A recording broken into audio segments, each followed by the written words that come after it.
அனைவருக்கும் கணித வணக்கம்.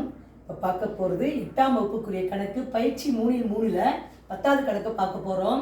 a - b = 3 மற்றும் ab = 5 பிறகு a³ - b³ டேஷ் அப்படின்னு சொல்லி கொடுத்துருக்காங்க.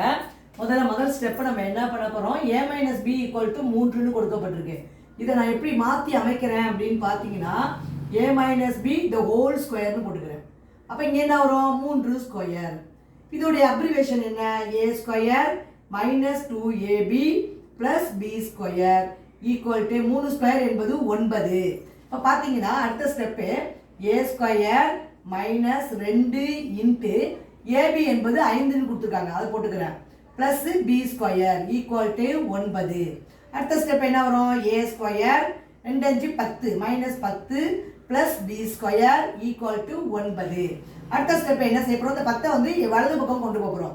a square plus b square equal to 9 minus 10 என்பது அந்த பக்கம் வந்தால் ப்ளஸ் 10 ஆகிடும். இப்போ a square plus b square equal to 19. இது ஒன்று கண்டுபிடிச்சிட்டோம். இப்போ நம்ம ஃபார்முலா எடுத்து ஆன்சர் எடுக்க போகிறோம். a³ minus b³ equal to இதுக்கு உள்ள ஃபார்முலா என்ன வரும்? a - b into a square plus ab plus b square. இப்போ a - b என்பது எவ்வளவு கொடுக்கப்பட்டிருக்கு? 3 பெருக்கல் a square plus b square என்பது 19 கண்டுபிடிச்சிருக்கிறோம், பிளஸ் ab என்பது 5 இப்படி போட்டுக்கிறோம். இப்போ அடுத்த ஸ்டெப்பு 3 இன்ட்டு 19 5 கூட்டினால் வந்துடும் 24. 3 24 பெருக்கினால் 72 கிடைக்குது ஆன்சர். இந்த கணக்குக்குரிய விடை என்னது? 72. புரிஞ்சுங்களா?